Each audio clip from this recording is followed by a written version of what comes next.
네, 오늘은 여러분에게 소심한 성격을 극복할 수 있는 비결 7가지에 대해서 말씀드리겠습니다.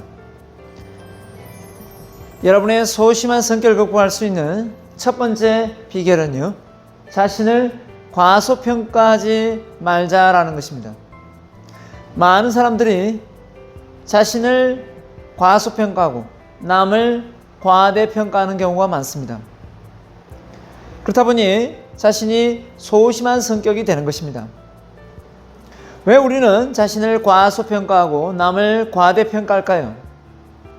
아마도 그 이유는 자신을 과소평가할 때는 자신의 단점을 볼 것이고 남을 과대평가할 때는 남의 장점을 볼 거라는 것입니다. 그래서 남이 가지고 있는 장점이 있다면 본인도 장점이 있다는 것을 꼭 깨달아야 되겠습니다. 소심한 성격을 극복하는 비결 두 번째는요, 과거의 기억에서 벗어나자라는 겁니다. 누구나 과거의 기억 속에 좋은 기억도 있고 나쁜 기억도 있을 것입니다. 하지만 소심한 성격일수록 과거에 나쁜 기억을 많이 가지고 있을 겁니다. 그래서는 실패는 다리 밑에 흐르는 물과 같다라는 말을 명언을 남겼습니다. 이 말은 결국 우리가 과거의 나쁜 기억들은 다리 밑에 흐르는 물처럼 다 흘러가고 없다는 뜻입니다. 빨리 잊어버리라는 뜻이죠. 그래서 소심한 성격에서 벗어나는 방법은 과거에 내가 살고 있지 않다면 우리는 과거를 빨리 잊어버릴 수 있도록 해야 됩니다. 과거가 잘 잊혀지지 않는다면 현재에 집중할 뭔가를 찾아야 됩니다. 그래서 과거를 10%만 생각하고 미래를 30% 생각하고 현재를 60% 생각하면 소심한 성격을 극복할 수 있습니다. 근데 물론 이것도 어느 정도의 훈련이 필요합니다. 쉽게 되는 것은 아닙니다. 세 번째, 자신을 사랑하는 사람이 되자라는 겁니다.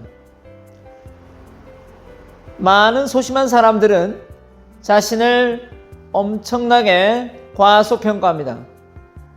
그리고 자신을 누구에게든 자신 있게 소개하지도 못합니다. 왜냐하면 자신이 너무 못났고 부끄럽게 여겨지기 때문입니다. 우리는 부모로부터 사랑을 받고 태어났습니다.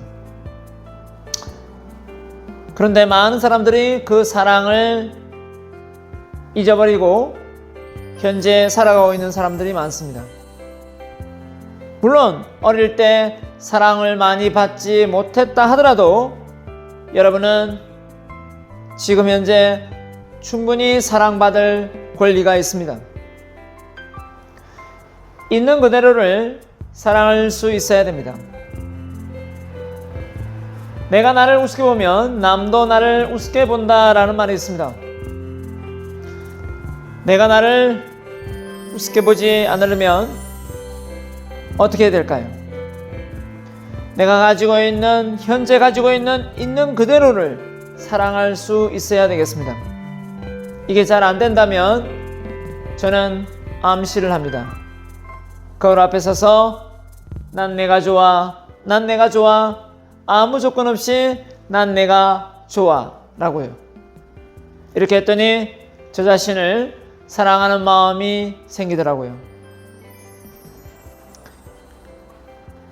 네 번째입니다. 작은 것부터 실천하자라는 겁니다. 소심한 성격에서 벗어나는 방법은 아주 사소하지만 실천해 보는 것입니다. 성공하고 싶으면 침대에 일어나서 이불부터 개라라는 말이 있습니다. 우리는 크게 성공을 하더라도, 하고 싶다고 하더라도 작은 것을 실행해 옮겨야 합니다. 소심한 성격에서 극복하는 방법도 마찬가지입니다. 대부분 소심한 성격의 소유자들은 시선 공포증을 같이 동반하고 있습니다. 그러면 부담스러운 어른들보다는 갓난아이나 어린아이들부터 시선을 아이 컨택하면 됩니다. 그렇게 차츰 올라오다 보면 소심한 성격을 극복할 수 있습니다. 그래서 내가 혼자서 밥 먹기가 두렵다면 2명이서 가보고 그러다가 혼자 가면 됩니다. 항상 여러 명 식당에 밥을 먹는 게 익숙해서 혼자 밥을 못 먹는 사람들도 많이 봐왔습니다. 5번째입니다. 거절할 수 있는 용기를 갖자라는 겁니다. 우리는 거절은 인간의 기본 권리입니다. 그럼에도 불구하고 내가 거절하면 상대방이 얼마나 힘들까 라는 생각을 한 나머지 거절을 잘 못합니다. 그런 거절을 못해서 혼자 또 힘들어합니다. 말 그대로 착한 컴플렉스에 빠져 있는 것이죠. 내가 어떤 사람에게 거절을 했다고 해서 그 사람이 나와 인간관계를 끝낸다면 애시당초 그 사람은 나와 좋은 인간관계가 될 상황이 아닌 것입니다. 나도 마찬가지고 그 사람도 마찬가지고 누구나 다 거절할 권리가 있습니다. 그렇기 때문에 누구나 거절을 할 수 있다 생각하고 자신의 의사와 맞지 않으면 충분히 거절 의사를 표현해도 괜찮겠습니다. 숨기지 말고 6번째입니다. 숨기지 말고 솔직해지자라는 겁니다. 이 세상에 가장 강한 사람은 정직한 사람입니다. 근데 소심한 성격의 소유자들은 계속 감추려고 합니다. 떨려도 감추고 부끄러워합니다. 자기를 잘 알리고 싶지 않습니다. 왜냐하면 이게 소문이 커져서 주변 사람들에게 많이 공개될 것 같거든요. 그래서 때로는 거짓말도 하고 때로는 잘 자기를 드러내지 않습니다. 그럼 여러분, 오프라 윈프리 한번 보세요. TV 방송 나와서 이렇게 말했습니다. 나는 마약도 했습니다. 나는 성폭력도 사촌 오빠한테 당했습니다. 나는 몸무게도 100kg가 나갔습니다. 나는 죽은 사생아도 낳았습니다. 라고요. 이렇게 공개했던 오프라 윈프리는 어떻게 됐습니까? 오프라 윈프리 쇼를 만들 정도로 많은 인기를 누렸습니다. 우리의 과거 이미 다 지나가고 없습니다. 훌훌 털어버리고 벗어나는 길만이 소심한 성격에서 벗어날 수 있는 것입니다.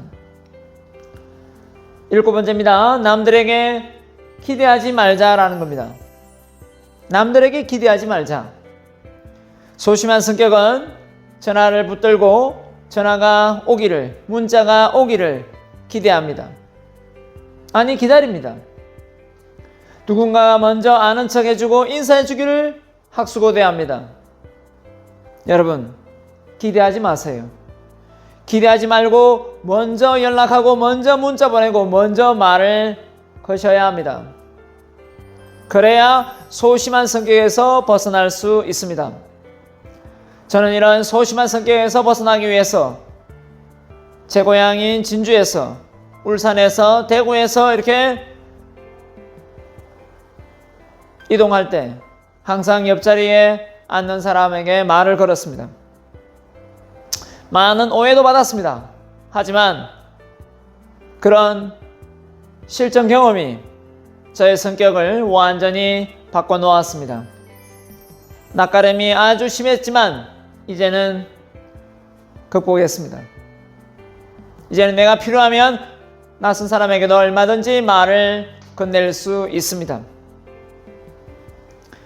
꼭 여러분도 남들에게 먼저 연락 오고 인사해 줄 거라는 기대를 저버리십시오. 그래서 우리가 이런 말을 했습니다. 가는 말이 고와야 오는 말이 곱다라는 말이 있지만 사실 관계에서는 별로 맞지 않습니다. 그래서 가는 맛만 곱자 끝이라고 생각하고 기대하지 마시기 바랍니다. 자, 오늘 여러분에게 소심한 성격을 극복하는 7가지 비결 말씀드렸습니다. 다음 시간에 계속해서 소심한 성격을 극복할 수 있는 비결 낱낱이 공개하도록 하겠습니다. 감사합니다.